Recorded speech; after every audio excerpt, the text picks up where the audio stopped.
This is the first opportunity that I've had to meet face-to-face with President Erdogan since the terrible attempted coup that took place in July. By taking to the streets to resist the coup attempt, the Turkish people once again affirmed their commitment to democracy and the strength and resilience of democratic institutions inside of Turkey. I indicated at the time the unequivocal condemnation of these actions and spoke personally to President Erdogan to offer any support that we might be able to provide in both ending the attempted coup, but also in investigating and bringing the perpetrators of these illegal actions to justice. I've assured him that our Justice Department and my national security team will continue to cooperate with Turkish authorities to determine how we can make sure that those who carried out these activities are brought to justice and reaffirm our strong support for the Turkish people and Turkish institutions.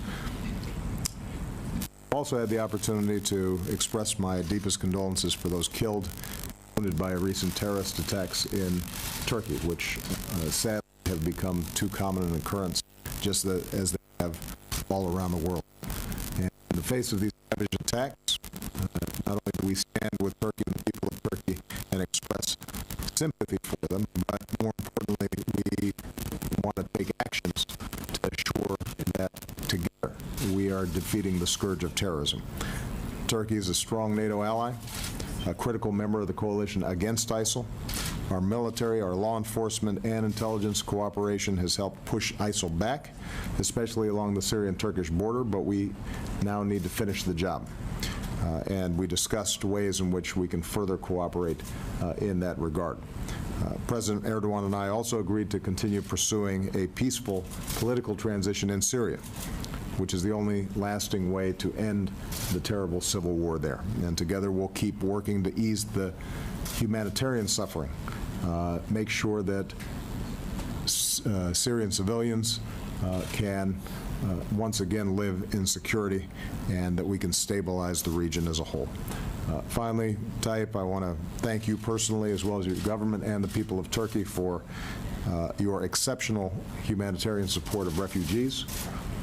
Turkey hosts more refugees than any country in the world, and it has been a key partner in providing aid and assistance to vulnerable citizens that have poured out of Syria as well as Iraq. We look forward to doing even more when we host a UN refugee summit in later at the margins of the UN General Assembly. And as I indicated to President Erdogan, this is not an issue in which Turkey should be carrying the burden alone. It needs support from all of us, and we intend to provide it. So, Tayyip, once again, it's good to see you. We're glad you're here, safe, and that we are able to continue to work together to build on the strong alliance and partnership that we've established during the course of my presidency.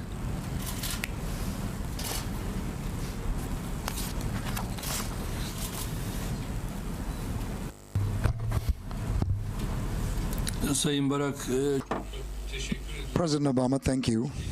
Barack, thank you. First, it's a pleasure for me to get together with you within the framework of the G20 summit here in Hangzhou. In the aftermath of July the 15th failed coup, we've had a telephone conversation, and this is the first time we got together in order to see each other face to face. And I would like to thank you for your support against this coup attempt. Of course, Turkey and the United States had been a strategic partner and a very close ally. And with you, under your leadership, the alliance between our countries became a model partnership, and the relations between our countries are very special, and they're getting stronger as time goes by. especially the terrorist attacks and the failed coup followed one another, and it's a very meaningful time that we're going through. And against all of the terrorist attacks around the world, as NATO members, we have to embrace a common attitude. It is impossible for us to remain silent vis-a-vis these attacks, and we have to embrace the same stance against all terrorist organizations around the world. All forms of terrorism is bad. All forms of terrorism is evil. There is no good terrorist or a bad terrorist. Every terrorist is condemned. Every terrorist organization is doomed, and our stance against terrorism is quite obvious. And against these, especially the developments in Syria and Iraq, are very concerning. Our fight against Daesh terrorist organization and other terrorist organizations, PYD, YPG, and our fight against these terrorist organizations will continue as committed as they have ever been.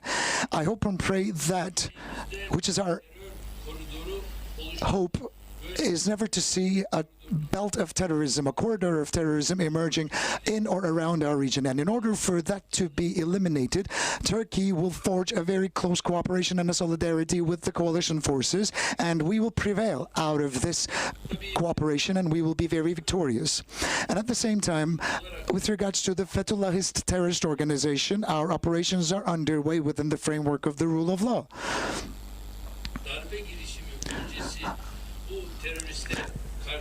Against this terrorist, before the coup attempt, we had put together some documentation, amassed some evidence, which we have submitted to the United States. And the post-coup attempt related documentation and evidence therein will be amassed, and they will be submitted to our friends in the United States. The efforts are still underway. We had welcomed a delegation from the American Ministry of Justice, and a similar delegation from the Turkish Ministry of Justice will go to the United States. Our Minister of Justice and Minister of Interior will travel together to the United States, whereby they will concentrate their efforts on the elaboration of this evidence. And with this opportunity, I would like to underline once again that our solidarity and cooperation is most welcome, and this summit may it be very auspicious for us all. Thank you.